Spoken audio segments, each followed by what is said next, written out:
அனைவருக்கும் வணக்கம். இன்னைக்கு பார்த்தீங்கன்னா 2 கோயிலோட வருடாந்த மகோத்சவத்த பத்தி தான் விளக்கமா தெரிஞ்சுக்க போறோம். இந்த கோயில் இன்னும் பார்த்தீங்கன்னா, வெளிநாட்ல அதாவது பார்த்தீங்கன்னா, ஜெர்மனி, கனடால தான் அமைஞ்சிருக்கு. இந்த கோயில்ட்டு வருடாந்த மகோத்சவம் கிட்டத்தட்ட ஆரம்பமா இருக்கனால, இந்த வீடியோல அத பத்தி விளக்கமா வாங்க தெரிஞ்சுக்கலாம். ஃபர்ஸ்ட் ஆஃப் ஆல் பார்த்தீங்கன்னா, 1வது நம்ம பார்க்க போற கோயில் பார்த்தீங்கன்னா, சித்தி விநாயகர் கோயில். இது பார்த்தீங்கன்னா, ஜெர்மனியில ஸ்டாடகார்ட்ன்னு ஒரு இடத்துல இருக்கு. 2வது கோயில் பார்த்தீங்கன்னா, நம்பளுடைய அய்யனார் கோயிலுன்னு தான். இது பார்த்தீங்கன்னா, எங்க இருக்குன்னா, கனடால இருக்கு. எட்டோபிக்ங்கிற இடத்துல. ரொம்பவே ஸ்பெஷலான, வித்தியாசமான முறையில வழிபாடு கொண்ட கோயில்கள பத்தி நம்ம தெரிஞ்சுக்கிறோம். வாங்க வீடியோக்குள்ள போலாம். ஃபர்ஸ்ட் ஆஃப் ஆல் பார்த்தீங்கன்னா, இந்த சித்தி விநாயகர் ஆலயத்தோட கொடியேற்றம் பார்த்தீங்கன்னா, துவங்கி 11 நாட்கள் பார்த்தீங்கன்னா, இந்த ஒரு கோயில்ல உற்சவம் நடைபெற இருக்கு. அதாவது பார்த்தீங்கன்னா, இந்த கோயில்ல 1வது நாள் திருவிழாவா, அதாவது கொடியேற்றம் பார்த்தீங்கன்னா, 7ஆம் மாசம் 17ஆம் தேதி சித்தி விநாயகருக்கு அவர்ட்ட அந்த கணபதினா மூஞ்சூர் வாகனம் கொண்ட அந்த கொடியேற்ற நிகழ்வு பார்த்தீங்கன்னா, காலையில 8 மணிக்கு பார்த்தீங்கன்னா, 7ஆம் மாசம் 17ஆம் தேதி நடக்க இருக்கு. அதாவது இன்னுமே ஒரு 10, 15 நாள் தான் இருக்கு. அதே மாரிக்கு இன்னும் 2வது நாள் திருவிழாவ பார்த்தீங்கன்னா, 7ஆம் மாசம் 12ஆம் தேதி சிவபூஜை திருவிழாவா பார்த்தீங்கன்னா, இந்த ஒரு கோயில்ல நடைபெற்றிருக்கு. அதாவது பார்த்தீங்கன்னா, மெயினா அங்க வந்து சிவலிங்கங்கள், இல்லாட்டி சிவனுடைய உருவங்கள், சிவனுடைய சிலைகள் இருக்கும். அதுக்கு பார்த்தீங்கன்னா, பூஜை செஞ்சு மக்களுக்கு வந்து அன்னதானமோ, இல்லாட்டி பிரசாதம் குடுக்குற நிகழ்வு பார்த்தீங்கன்னா, இங்க நம்ம கனடால இல்ல ஜெர்மனியில உள்ள இந்த ஒரு சித்தி விநாயகர் கோயில் நடக்க இருக்கு. அதாவது அடுத்து பார்த்தீங்கன்னா, 3வது நாள் திருவிழா 7ஆம் மாசம் 19ஆம் தேதி பார்த்தீங்கன்னா, ஒப்பில்லாத திருவிழான்னு சொல்லப்பட்ட ஒரு திருவிழா நடக்க இருக்கு. இது என்னன்னு தெரியல. தெரிஞ்சவங்க கமெண்ட்ல சொல்லுங்க. இது பார்த்தீங்கன்னா, 7ஆம் மாசம் 19ஆம் தேதி நடக்க இருக்கு. அடுத்து பார்த்தீங்கன்னா, இங்க உள்ள மக்களுக்கு மிகவும் பிடிச்சமான, வித்தியாசமான மக்களே கண்டிராத வகையில ஒரு நடக்கிற ஒரு திருவிழா தான் பார்த்தீங்கன்னா, நட்சத்திர திருவிழா. அதாவது நான் நினைக்கிறேன் இந்த ஒரு திருவிழா பார்த்தீங்கன்னா, நட்சத்திரத்த வணங்குகிற முறையா பார்த்தீங்கன்னா, திருவிழா எடுப்பாங்கன்னு நினைக்கிறேன். இது பார்த்தீங்கன்னா, 7ஆம் மாசம் 20ஆம் தேதி நடக்க இருக்கு இந்த ஒரு கோயில்ல. 5ஆம் நாள் திருவிழா பார்த்தீங்கன்னா, இந்த ஒரு கோயில்ல அம்பாள் தரிசன திருவிழா நடைபெற இருக்கு. அதாவது நம்ப விநாயகர்ட்ட அம்மாவான நம்ப அம்மனுக்கு பார்த்தீங்கன்னா, நல்லா பூசை எடுத்து அபிஷேகம் செஞ்சு, இது ஏன்னா நைவேத்தியங்கள் படைச்சு பக்தர்களுக்கு பிரசாதம், அன்னதானம் குடுக்குற நிகழ்வு பார்த்தீங்கன்னா, 7ஆம் மாசம் 21ஆம் தேதி 5வது நாள் திருவிழாவா இந்த ஒரு சித்தி விநாயகர் ஆலயத்தில் நடைபெற இருக்கு. அடுத்து 6வது நாள் திருவிழாவ பார்த்தீங்கன்னா, இந்த ஒரு கோயில்ல 7ஆம் மாசம் 22, 2026 மாம்பழ திருவிழா நடைபெற இருக்கு. இப்ப இலங்கையிலே பார்த்தீங்கன்னா, நல்லூர், அடுத்து இனிமேல் கோயில், இன்னும் நிறைய சிவன் ஆலயங்கள், இல்லாட்டி முருகன் ஆலயங்கள்ல பார்த்தீங்கன்னா, மாம்பழ திருவிழா கொண்டாடுவாங்க. அதாவது பார்த்தீங்கன்னா, எல்லாருக்கும் ஒரு கதை ஒண்ணு கேள்விப்பட்டிருப்பீங்க. அதாவது பார்த்தீங்கன்னா, முந்தைய காலத்தில சிவபெருமானும், உமாதேவியார், அடுத்து பார்த்தீங்கன்னா, விநாயகர், முருகன் எல்லாம் இருக்கையில, நாரதர் பார்த்தீங்கன்னா, அந்த நேரத்தில பார்த்து மாம்பழத்த கொண்டுட்டு வருவாரு. விநாயகருக்கும், முருகனுக்கும் குடுக்க. ஆனா, விநாயகரும், முருகனும் சண்டை போட்டுக்குருவாங்க. எனக்கு ஃபர்ஸ்ட்டு முழு மாம்பழமும் எனக்கு வேணும் அப்படின்னு விநாயகர் சண்டை போடுவாரு. வெ வெ யாரு நம்ம பிள்ளையார் சண்டை போடுவாரு. எனக்கு முழு மாம்பழமும் வேணும்னு. இந்த சண்டைய தீர்க்கிறதுக்கு நாரதர் சொல்லுவாரு.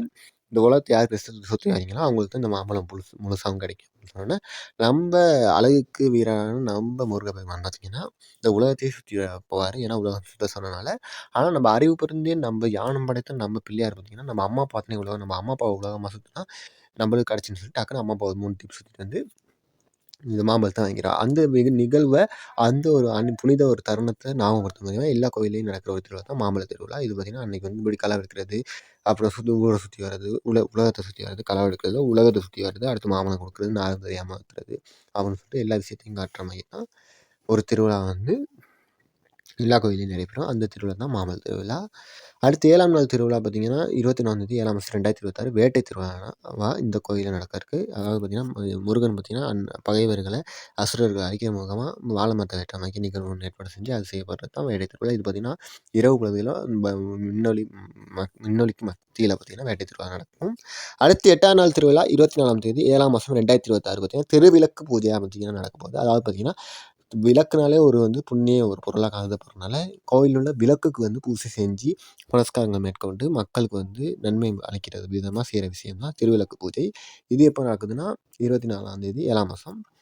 அதாவது பார்த்தீங்கன்னா, 25ஆம் தேதி 7ஆம் மாசம் 2026 சப்பர திருவிழா நடக்குதுங்க. சப்பர திருவிழா வந்து இந்த ஒரு வெளிநாட்டில் ஜெர்மனியில உள்ள இந்த சித்தி விநாயகர் கோயில்ல ரொம்ப அழகான தமிழ் கடவுளான ஒரு விநாயகர் பெருமான பார்த்தீங்கன்னா, அங்குள்ள தமிழ் மக்கள் பார்த்தீங்கன்னா, சப்பரத்தில வந்து அலங்கரிக்கப்பட்ட அந்த சப்பரத்தில வச்சு இழுத்துட்டு வருவாங்க. இந்த கோயில சுத்தி ஒரு 3 ரவுண்டோ இல்லாட்டி 2 ரவுண்டோ சுத்துவாங்க.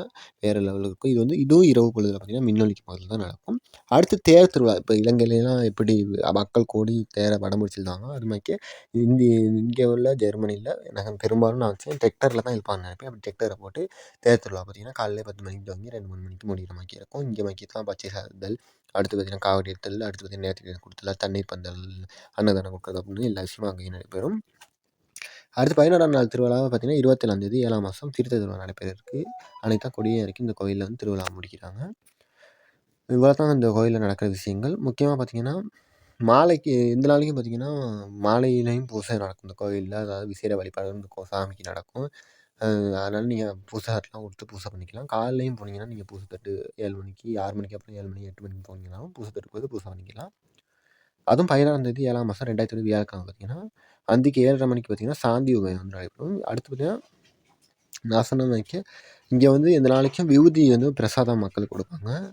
அதுக்கப்புறம் பார்த்தீங்கன்னா அந்திக்கு எந்த நாளைக்கும் பார்த்தீங்கன்னா 5 மணிலேருந்து 6:30 மணிக்குள்ளே பார்த்தீங்கன்னா அபிஷேகம் நடக்கும். அதுக்கப்புறம் பார்த்தீங்கன்னா தீபாரதனைலாம் காட்டுவாங்க இந்த கோயிலில் நம்ம விநாயகர் பெருமானுக்கு. இதை முக்கியமாக ஆலயம் வந்து தெரிவிக்குது. அடுத்து பார்த்தீங்கன்னா இங்கே வர்றவங்க வந்து பூஜை பொருள் பூ பழம் அடுத்து பார்த்தீங்கன்னா பேங்க் இந்த ஆலயத்தோட தொடர்பட்ட பேங்க் இந்த அக்கௌண்ட்ஸ் இருந்தால் அதுக்கு சல்லியும் பரிமாற்றி இந்த கோயிலுக்கு உதவி செஞ்சாலும் ரொம்பவே நல்லாயிருக்குங்க.